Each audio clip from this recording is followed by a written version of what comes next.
अब देखिएगा आगे के क्वेश्चन के लिए मैं आपको एक फार्मूला देने वाला हूं जो समीशन को इंटीग्रेशन में कन्वर्ट करेगा। ये हमारा फार्मूला है summation r equal to 1 to n function of r upon n into 1 upon n integration f of x dx। तो जो फंक्शन ऑफ यहाँ पर r अपॉन n है तो r अपॉन n करके जो है हमारी वो जनरल टर्म प्राप्त होगी। Function of r upon n करके हम जनरल टर्म लेंगे, है ना। अब उसको जो है हम इंटीग्रेशन में कन्वर्ट कर देंगे। होता क्या है, यानी कि यहाँ पर आपको जो r अपॉन n है उसको रिप्लेस करना है x से, और जो 1 अपॉन n है उसे रिप्लेस करना है dx से। r अपॉन n को x से रिप्लेस करना है, 1 अपॉन n को dx से रिप्लेस करना है। और लोअर लिमिट, जब आप लोअर लिमिट लेने जाएंगे तो यहाँ पर देखिएगा समीशन है, लोअर लिमिट का फार्मूला है आपका limit n tends to infinite r upon n, limit n tends to infinite. जब आप समीशन आपने लिखा होगा तो जैसे समीशन की वैल्यू r इक्वल टू 1 से आ रही है तो ये वैल्यू नीचे पड़ी है तो r इक्वल टू 1 डालेंगे तो लोअर लिमिट आ जाएगी 1 अपॉन n, 1 अपॉन इनफाइनाइट 0 हो जाएगा। और जब आप अपर लिमिट डालेंगे तो ये हो जाएगा limit n tends to infinite r upon n, limit n tends to infinite. जब आप अपर लिमिट डालेंगे तो आप r की जगह ऊपर वाली वैल्यू डालेंगे ये n, तो limit n tends to infinite n upon n, ये कट जाएगा तो 1। तो इस तरह से यहाँ लिमिट 0 से 1 आ जाएगी। जो 99% क्वेश्चंस होते हैं उसमें लिमिट जो होती है वो 0 से 1 ही होती है, लेकिन 1-8% ऐसा क्वेश्चन भी हो सकता है जिसमें लिमिट 0 से 2 या 0 से 3 भी हो जाए। वो अगर लिमिट चेंज हो रही होगी, अगर उस क्वेश्चन में लिमिट चेंज हो रही हो तो मैं उसे स्पेशली बता दूंगा, वरना 0 से 1 लिमिट में हम वैल्यू निकालते रहेंगे। अब ये है जैसे एग्जाम्पल 4, एग्जाम्पल 4 में है show that the sequence defined by x n is equal to दे रखा है 1 + 1 अपॉन 2 प्लस डॉट डॉट, और यहाँ पर ये रहेगा limit n tends to infinite हो रहा है, यहाँ पर limit n tends to infinite ये है 1 upon n for every value of n belongs to n is not convergent. ये सीक्वेंस की nth टर्म हमें दे रखी है और प्रूव करने के लिए कह रहा है कि कन्वर्जेंट नहीं है, तो यानी कि इसकी लिमिट लेने पर इनफाइनाइट राशि लिमिट लेने पर हमें निश्चित राशि प्राप्त नहीं होगी। अब इसकी जब लिमिट लेंगे तो वो समेशन में हो जाएगा। ये कैसे रिप्रेजेंट करते हैं, x n is equal to, आप इसे लिख सकते हैं समीशन, यहाँ लिख दीजिएगा r अपॉन n, ये 1 अपॉन n,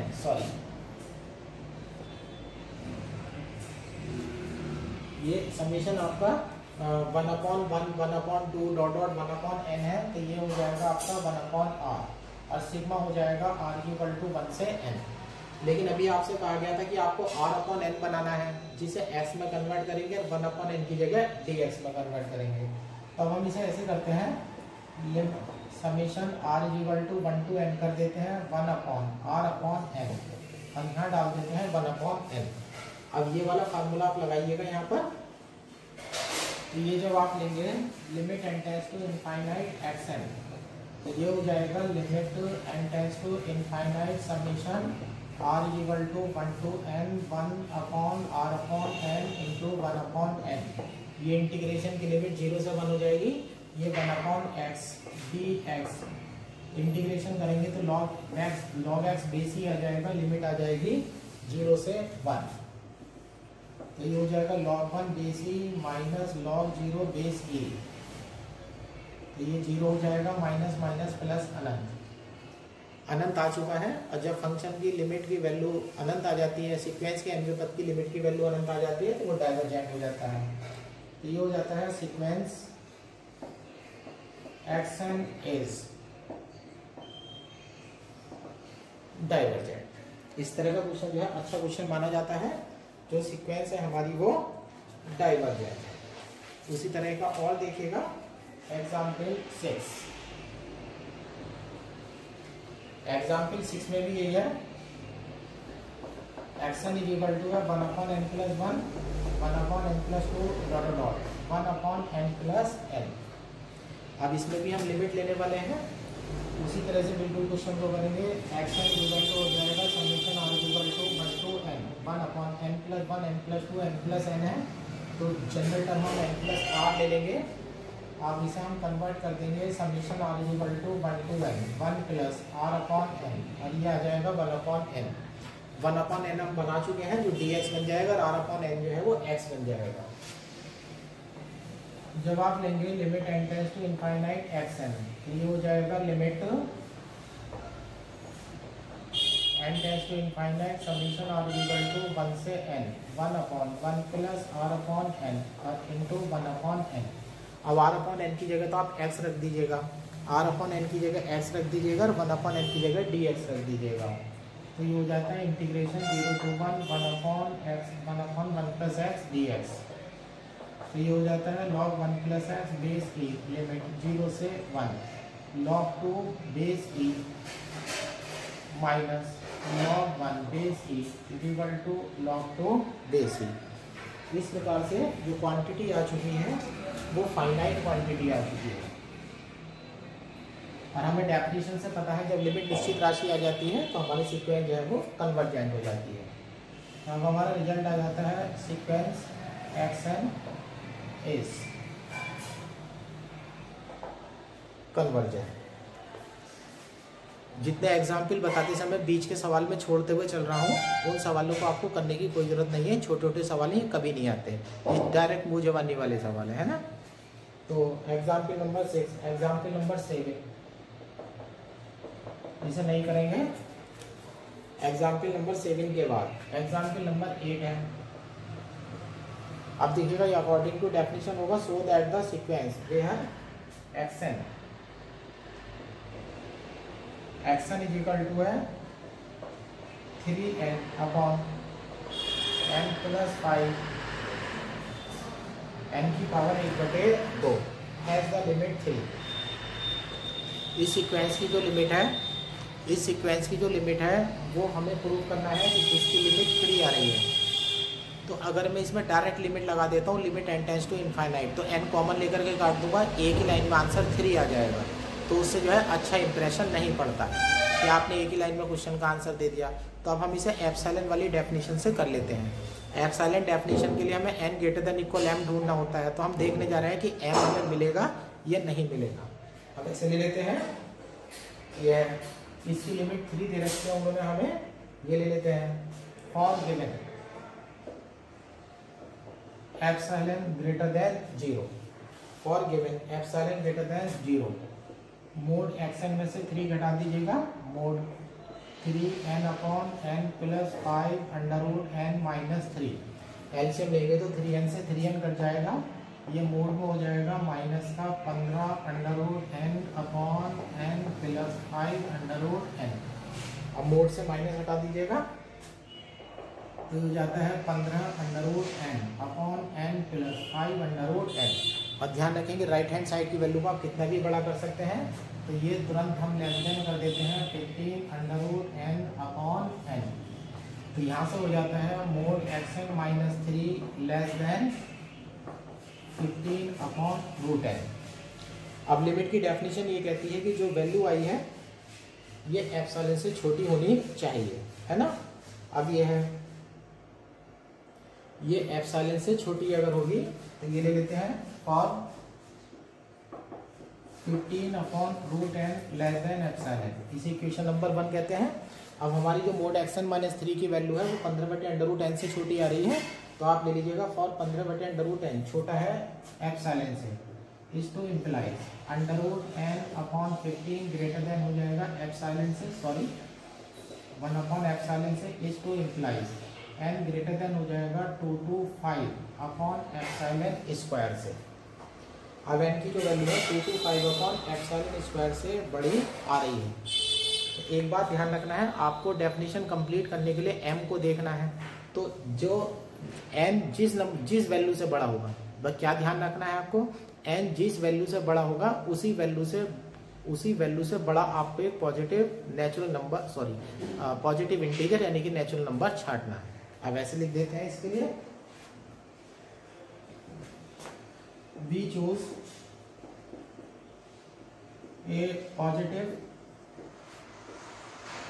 integer, या शॉर्ट में ऐसे लिख देते हैं we choose m belongs to capital N such that m greater than 2 to 5 upon epsilon square, यानी कि n 225 बटे एप्सिलॉन स्क्वायर से बड़ा है तो n भी जो है इस तरह का नंबर होना चाहिए नेचुरल नंबर कि वो भी 225 बटे एप्सिलॉन स्क्वायर से बड़ा होता है। अब इक्वेशन नंबर 1 से आ जाते हैं। बाई इक्वेशन 1 अब हमारी डेफिनेशन कंप्लीट होने वाली है। Mode xn minus 3 less than epsilon for n greater than equal m, और यहाँ पर हमारी डेफिनेशन कंप्लीट हो जाती है। इस to imply limit xn is equal to 3 is to imply sequence xn converge to 3, और इस प्रकार से सिद्ध हो जाता है कि जो सीक्वेंस है वो कन्वर्ज करेगी 3 पर।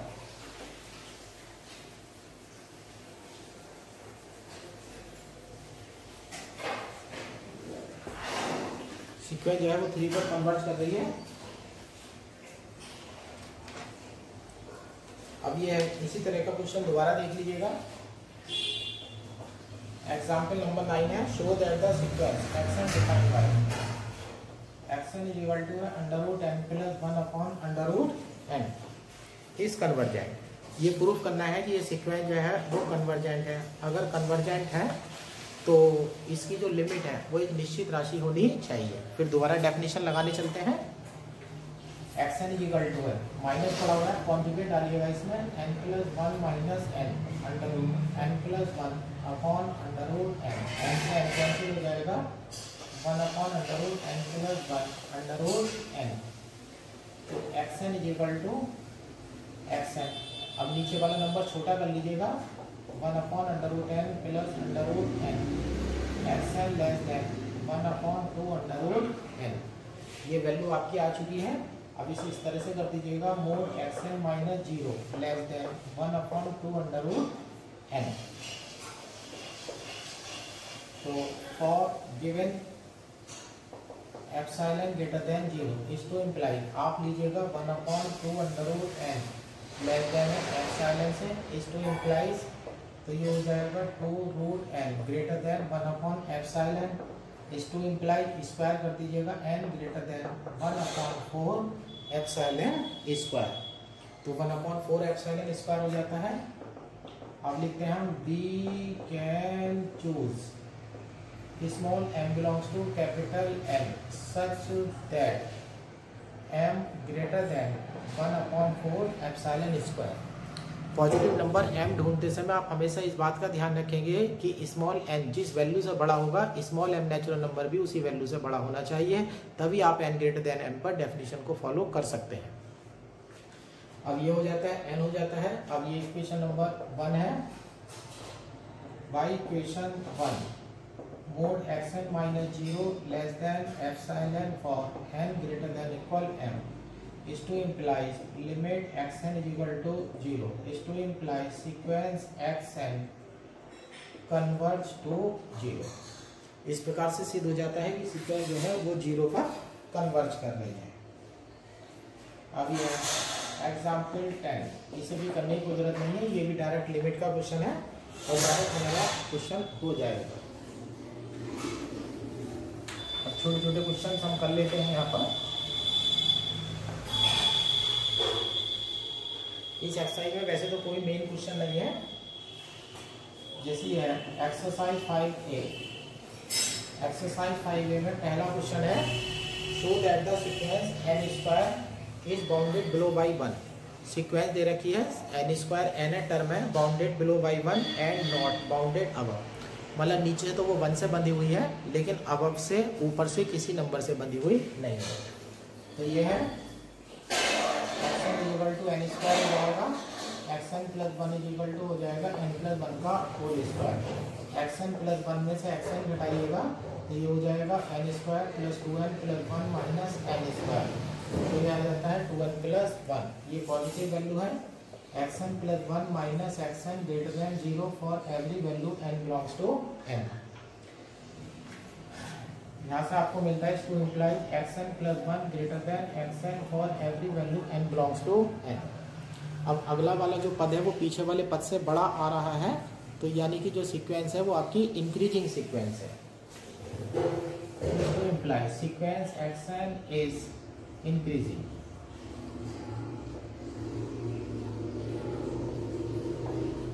सीक्वेंस जो है वो इंक्रीजिंग है। अब इंक्रीजिंग सीक्वेंस अगर है तो इसका मतलब है सीक्वेंस का सबसे पहला पद जो है वो सबसे छोटा होगा, क्योंकि x1 इक्वल टू 1 का स्क्वायर इक्वल टू 1, ये सबसे छोटा पद होगा। देन सीक्वेंस इंक्रीजिंग है तो 1 इक्वल होगा xn for every value n belongs to n। पहला पद सबसे छोटा हो गया तो जितने भी पद हैं यहाँ पे वो 1 के बराबर होंगे या उससे बड़े होते चले जाएंगे।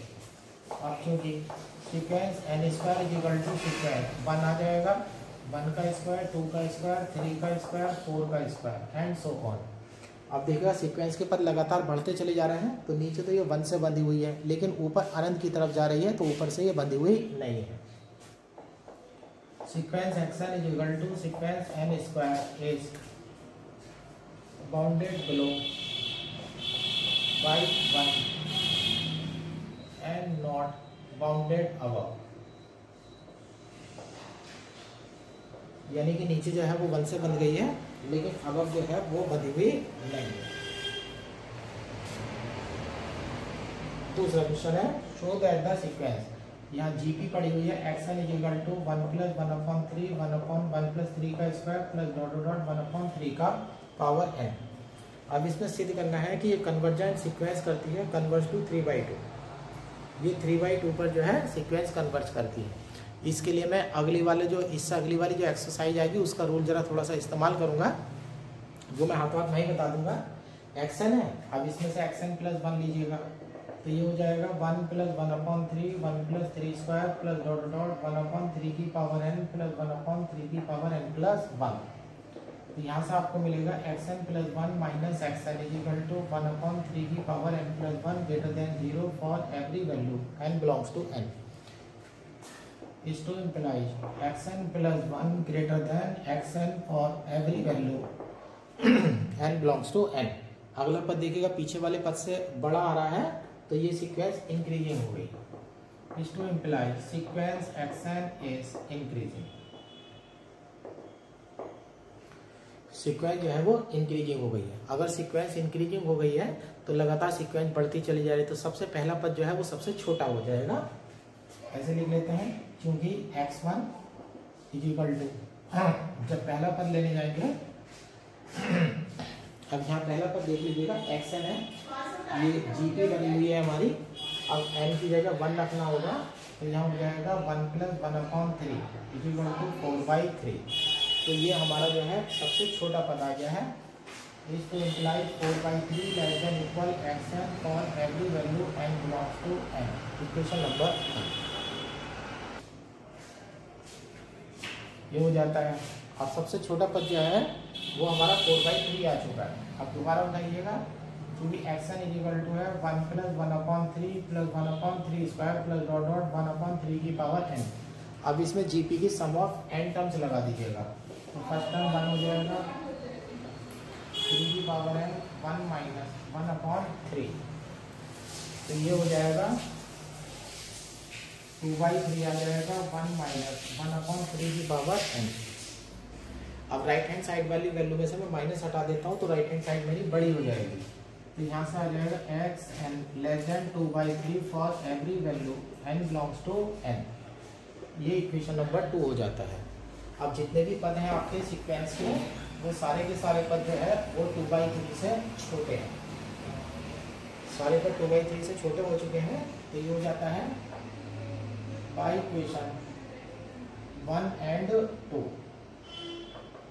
4/3 less than equal xn less than equal 2/3।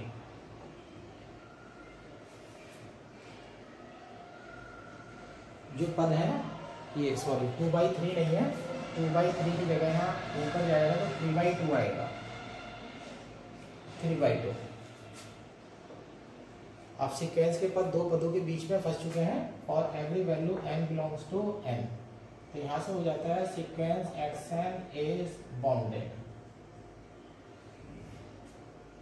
Sequence xn is bounded.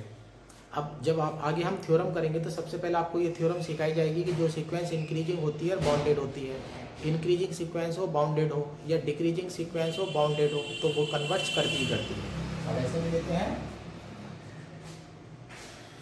ये है since xn is increasing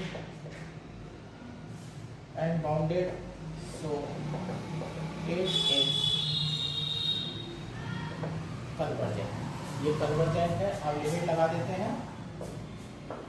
limit n tends to infinite xn, limit n tends to infinite 1 plus 1 upon 3 plus dot dot 1 upon 3 to the power n. और यहाँ पर power की जो starting हो रही है, थोड़ा सा मैंने यहाँ पे गलती कर दी है. 3 की पावर 0 से स्टार्टिंग हो रही है. 3 की पावर 0, 3 की पावर 1, 3 की पावर n. तो टर्म n+1 है. यहाँ चेंज कर देता हूँ. यहाँ n+1 आएगा, यहाँ भी n+1 आएगा. तो ये हो जाता है limit n tends to infinite 1 into 1 minus 1 upon 3 की पावर n+1, 1 minus 1 upon 3. तो ये हो जाता है 3/2 1 minus 1 upon 3 की power infinite. 3/2 1 minus 0 is equal to 3/2. ये आपकी लिमिट आ चुकी है. इस to imply sequence xn converge to 3/2. इस प्रकार से सिद्ध हो जाता है कि सीक्वेंस जो है वो 3/2 पर कन्वर्ज करती है.